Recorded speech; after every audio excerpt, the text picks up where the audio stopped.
EMT practice tests. Part 9.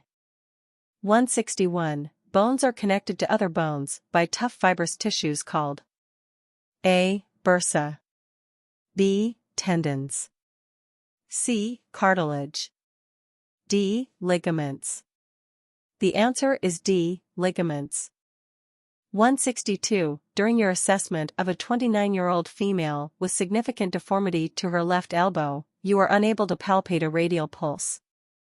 Your transport time to the hospital is approximately 40 minutes. You should A. Splint the elbow in the position of deformity and transport immediately. B. Apply gentle manual traction in line with the limb and reassess for a pulse. C. Carefully straighten the injured arm and secure it with padded board splints. D. Make 2 or 3 attempts to restore distal circulation by manipulating the elbow. The answer is B. Apply gentle manual traction in line with the limb and reassess for a pulse.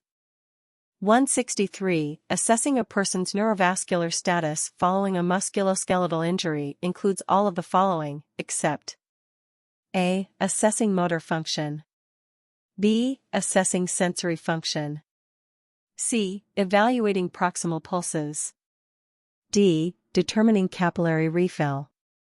The answer is C. Evaluating proximal pulses. 164. Which of the following fractures has the greatest potential for internal blood loss and shock? A. Hip, B. Femur, C. Pelvis, D. Humerus. The answer is C. Pelvis. 165. When assessing a patient with a possible fracture of the leg, the EMTB should A. Assess proximal circulation, B. Compare it to the uninjured leg, C. Carefully move it to elicit crepitus, D. Ask the patient to move the injured leg. The answer is B. Compare it to the uninjured leg. 166. The act of pulling on a body structure in the direction of its normal alignment is called A. Traction, B. Reduction, C. Stabilization, D. Immobilization. The answer is A. Traction. 167. Skeletal muscle is attached to the bone by tough, rope-like fibrous structures called A. Fascia, B. Tendons, C. Cartilage, D. Ligaments. The answer is B. Tendons. 168. Traction splints are used primarily to immobilize and secure fractures of the A. Hip, B. Pelvis, C. Femur, D. Humerus. The answer is C. Femur. 169. Prior to splinting an open extremity fracture, the EMTB should first A. Assess the injury for crepitation, B. Manually stabilize the injury site, C. Assess distal neurovascular status, D. Cover all bleeding or open wounds.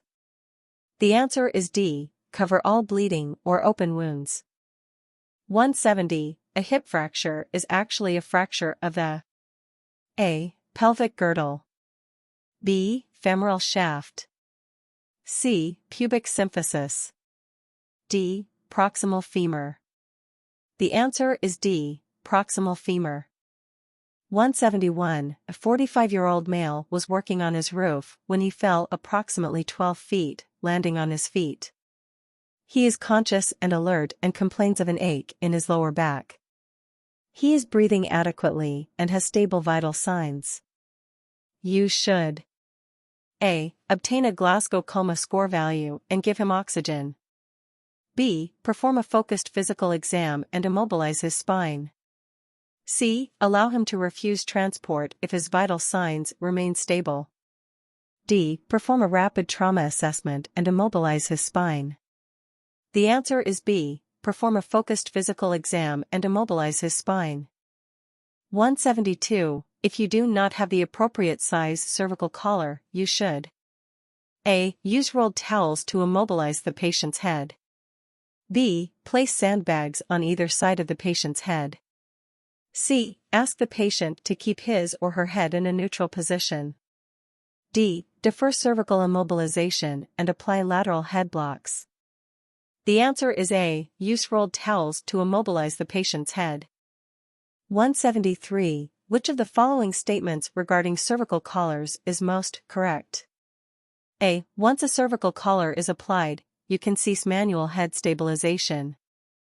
B. A cervical collar is used in addition to, not instead of, manual immobilization.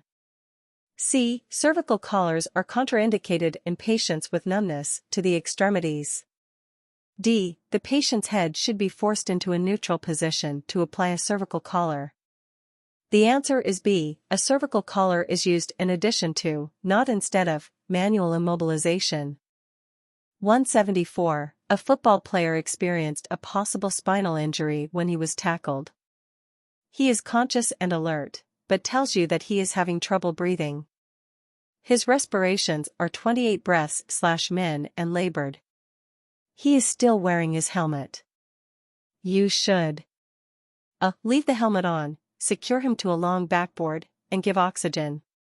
B. Ask him to carefully remove the helmet as you support his head and neck. C. Leave the helmet on, but be prepared to remove it quickly if he deteriorates. D. Carefully remove the helmet, immobilize his spine, and administer oxygen. The answer is D. Carefully remove the helmet, immobilize his spine, and administer oxygen. 175. When opening the airway of a patient with a suspected spinal injury, you should use the A. Tongue jaw lift. B. Head tilt neck lift. C. Head tilt chin lift. D. Jaw thrust maneuver. The answer is D. Jaw thrust maneuver. 176. When immobilizing a patient on a long backboard, you should A. Have the patient exhale before fastening the torso straps. B. Secure the torso and then center the patient on the board. C. Follow the commands of the person at the patient's torso. D. Ensure that you secure the torso before securing the head. The answer is D. Ensure that you secure the torso before securing the head. 177. The effectiveness of positive pressure ventilations when treating a head-injured patient can only be determined by A. Immediate reassessment following the intervention. B. A neurosurgeon or emergency department physician. C. Reassessing the patient's BP after at least 10 minutes. D. Noting a decrease in the heart rate during ventilations. The answer is A. Immediate reassessment following the intervention.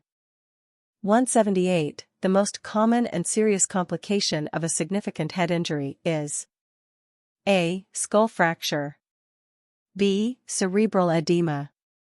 C. Hypoxic seizures. D. Acute hypotension. The answer is B. Cerebral edema.